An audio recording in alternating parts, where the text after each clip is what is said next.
Are you ready to learn how to actually grow a team for your business? If this is your first time on my channel, my name is Lai. I run a virtual assistant agency here in the Philippines where I have grown my team to 20 plus people, and I've been growing online teams since I was like 22. And I post videos every Sunday and Thursday on how to work from home and how to have a business from home. So make sure to hit the subscribe button right there so you don't miss any of my videos. So in the last almost decade of my life, honestly, I have been managing teams online. I've been building teams, working from home. I have been working with other people with their teams as well on how to manage and how to work with them. So I wanted to create a video of how you can possibly do that as well. Even if you are a solopreneur right now, you don't really have a team member yet, or that you are still just exploring the idea of becoming an entrepreneur, this is how you can start doing it step by step. Now, the first one is building your own org chart, organization chart. Now, this is something that I didn't even really do until 2 years into 2XU, and I wish I did it earlier because I made so many mistakes when it came to hiring because I didn't have an org chart of what structure I wanted my business to look like. So an org chart, if you've never seen one before, starts with basically who are the main people in your business. So you can start with the admin team. For example, for 2XU, since we are an agency, we have the people who are the executive assistants working with our clients. So that's kind of our bread and butter, is we take care of these people. I always try to think of org charts as like bottom up, or basically that these people are our main priority. After that is we have our pod managers inside of 2XU.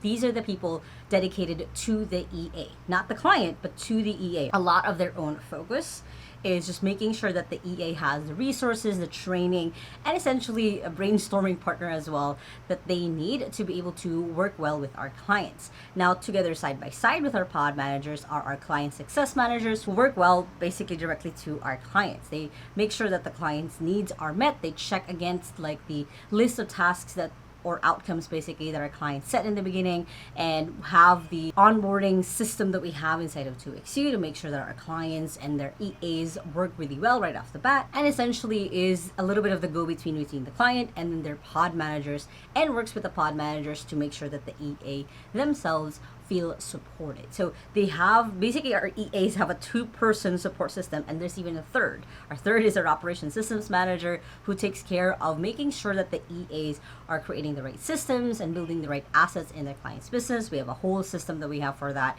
So they have a third person who's supporting them on that end. And of course, we have the managers for those people.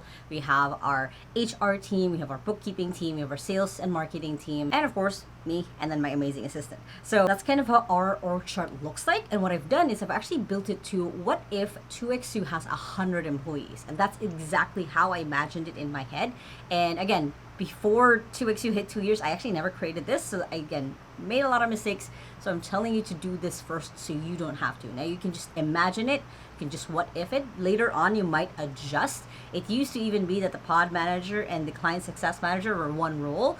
And I thought, no, they should be separated. And that's been working out really well. So it will change, it will shift, but the intention of knowing what kind of team that you need is really key, so that you can avoid basically the mistakes that I made, where I was having someone who wasn't really supposed to be a manager managing the EAs just because I was overwhelmed. Let's skip all of that and just have you build your org chart. Next is you need to really choose your company values. Now, for me, I was very picky when it came to choosing the company values inside of 2XU. It had to represent who were the people that I was willing to hire and reward for the long term in 2XU. Like, how do I know if they're not aligned to 2XU? So they needed to be someone who was kindly confident. They needed to be someone who was passionately curious. They needed to be someone who was constantly growing, because when you're an EA, you have to be constantly growing. They needed to be a person who was a systems ninja, because that's a big part of 2XU, is we create systems for our clients.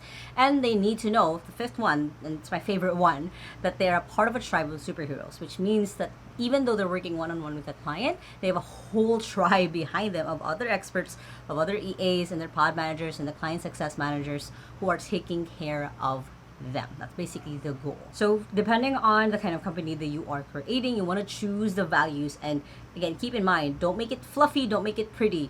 Just make it practical, of like, if this person, rating them from 1 to 5, if this person's a 2, why are they even in my company? That's as simple, as easy as that. It's basically just a good way to measure if this person is aligned towards where the company is going.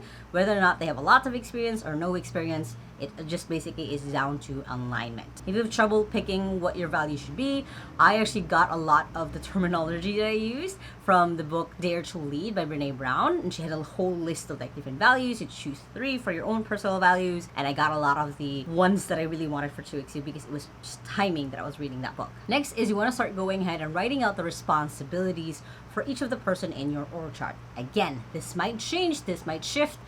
As I hired people, the organization chart has actually changed and the responsibilities. But again, it's the intention of what can they do and what you think that they can do. So you're going to adjust and you're going to puzzle piece fit people into it. But the point of it is, again, having a structure that you can follow that will make it easier for you to hire versus, again, doing what I accidentally did of burning someone out because that wasn't their role. Next is you want to go ahead and start preparing systems. What would be the different outcomes that these people would be responsible for? That's why you want to write out the responsibilities and what their role is then you want to write out the systems that they would need to have the outcome. So for example, for our client success manager, I prepared like our onboarding system, the client care system, the monthly calls, all of that good stuff within the company.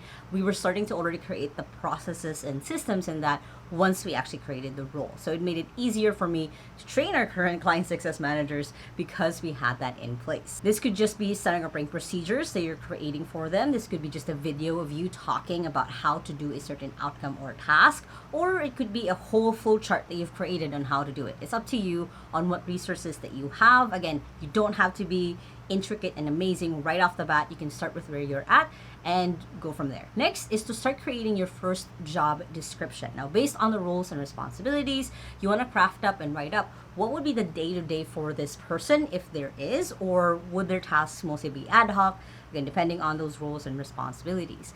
Now, I would just ask ChatGPT to do it, and one thing that I do add when it comes to writing job descriptions is we add what we call an Easter egg. So an Easter egg is just a way for you actually to be able to know if this person actually read the job description or not. So it could be, make sure on your subject line you put this one word, or in your email make sure you have this one word. So it's making sure again that they actually went through the process of reading the job description, not just like auto applying or mass applying, because you want to filter out people who actually want to work in your company versus just want to work in any company. Next is you go ahead and hire your first person, which is always scary, which is always terrifying, which is always like, oh my God, I actually have a person in my company.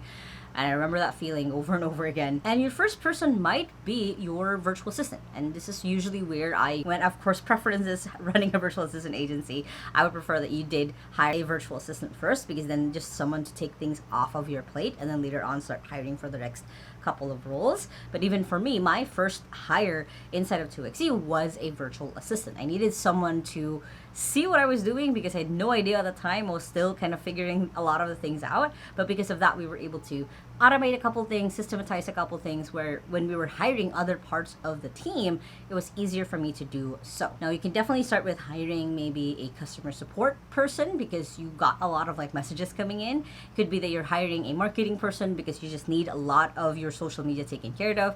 It's really up to you, but it's really essential that you also start thinking about having your right-hand person. Now, if you think that you're there, feel free to take the 2XU scorecard, just 2XU.com/scorecard, to be able to see if you are ready for that next step. But the first hire doesn't have to be your do or die person. It doesn't have to be that person like, oh my God, if I fail this person, I've failed completely as a manager, because you will make mistakes. I have made so many mistakes in the last 10 years of managing people, of leading people. The part of this that I want to lean into is that your journey as a manager starts when you have that first person, which just brings me to the next step, which is learning and iterating. Of the key thing about you running your business to getting to the point where you're growing your business, it doesn't have to be just you, is having people who can back you up, that basically want to back you up because you've managed and led them well. So this is going to come into where you're going to be training yourself. You're going to have to make mistakes. You're going to have to apologize and own up to your mistakes. I have done that so many times. But that's just basically what this process is you learn, you iterate, you get better and better at managing people, at hiring people. I have this wonderful video from Gary Vaynerchuk where he talks about human beings are never really that good at hiring. There's going to be mistakes. There's going to be people who weren't a fit, who just maybe we're a fit for like a year or 2 or 3, but then moving on in your business, they might not be a fit. And that's okay, because that's kind of just part of life. So depending on where you're at in your business, in your life, you are going to make mistakes and hire the wrong person, promote the wrong person, and then hire the right person, and then reward the right person over and over again because they keep doing the right things. So just keep that in mind as you are going through this process. Next is to make sure that you track results. So in 2XU, we have something called our objectives and key results chart, where every single month we set what is the main objective and how will I know basically if they did well. So with this, we set like, hey, make sure that you finish this outcome, this outcome, this outcome, usually about 3 to 5 per month, and we rate them, move things around, but there's a way for me to track if they're performing actually really well or if they're just a really good person, because there is a difference as well. Next is to learn how to give feedback. So I have this whole series that I love, which is the 1 Minute Manager book series, and it talks about how to effectively give feedback, how to lead, how to manage, and it's basically, I can probably boil it down to 3 things. First is be specific on what it is that you're giving feedback to. You want to make sure that you separate the person and the outcome that happened, whether it's a positive feedback or a negative feedback. And the 2 is to do it right away. Don't wait until it's been a month or a week even since the mistake was made or since you need to give that praise. Do it immediately. So specific, immediate, and encourage what is the behavior that you keep want to see with this person, or encouraging the behavior that you want to see in the future because they made a mistake.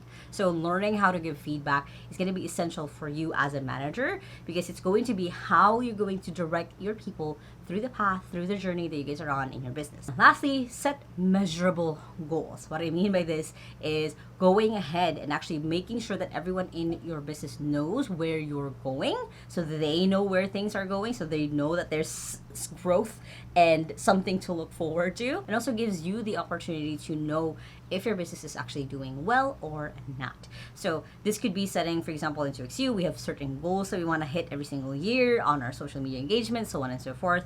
And it makes it easier for me to calibrate and to direct basically where people should be going, or if they're off the wrong path, because we've set that goal even together at the beginning of the year. It's a really a nice thing also to do to your employees, to just give them the clarity of where the business is going. Now, if you guys like this video, of course, make sure to hit the thumbs up button right there and comment below, who do you think your first hire would be? I would love to know. And if you still haven't yet, make sure to hit the subscribe button right there so you don't miss any of my videos every Sunday and Thursday on how to work from home and how to have a business from home, which you guys can check out those 2 playlists right here and the latest video right here. I hope you guys have an amazing day, and that small steps matters, and I'll see you in the next video. Bye!